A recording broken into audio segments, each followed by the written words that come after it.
this video, we're going to go through some of the stuff we've done to my daughter's Raptor 80. I'll be listing part numbers at the end of the video, so if you guys want to check out what the wheel and tire package is, that kind of thing, I'll list the tire specifications, the rim specifications, what's the order. Yeah, so we'll go through some of that at the end, but enjoy the video. So we picked up this Raptor 80 a while ago that had the really common problem of one of the screws in the carburetor, one of the butterfly screws, backs out and the motor ingests a screw, and when it does that, it pretty much jacks up your valves and you probably need to replace the piston, either hone out the jug or just replace it, one of the two. But yeah, so it had that problem, so we went ahead and put a new head on it, new valves, completely rebuilt the thing, just the top end of it. And we did a lot of upgrades to it. So the factory rim and tire offset on this is just terrible.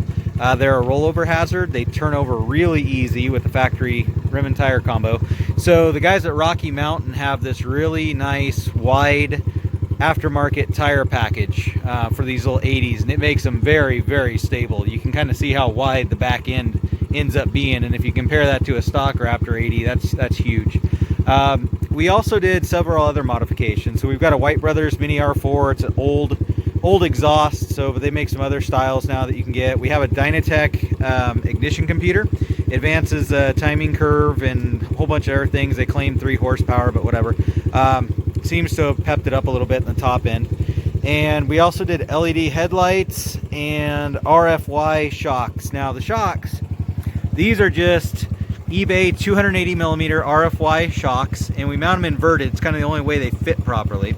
And if you notice, I have no preload on the spring, and the fronts really are almost too stiff for this, but they're a whole lot better than factory.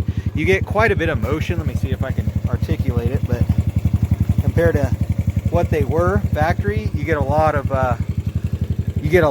travel out of it compared to what the stock setup is, the little pogos.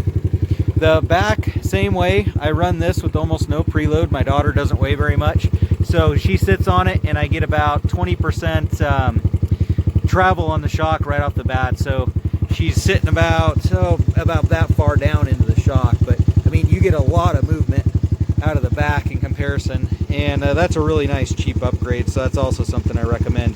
But yeah, it's been a great little quad once it got upgraded. These Nerfs, I'm not sure what brand they were. They came on it already when we got it, but the Nerfs are definitely a plus for your kids so their feet don't get sucked underneath. But otherwise, it's a great little quad, and it's something I definitely recommend.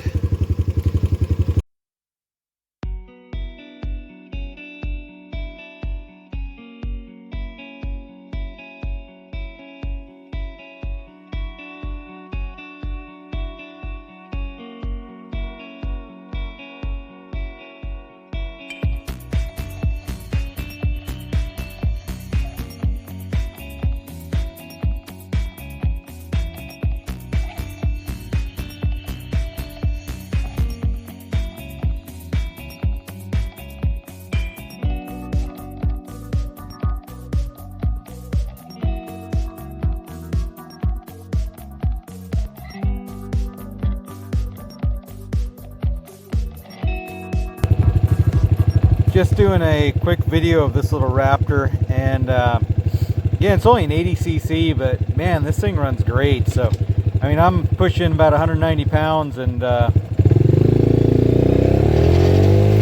got all the get up that you could want in a little tiny quad.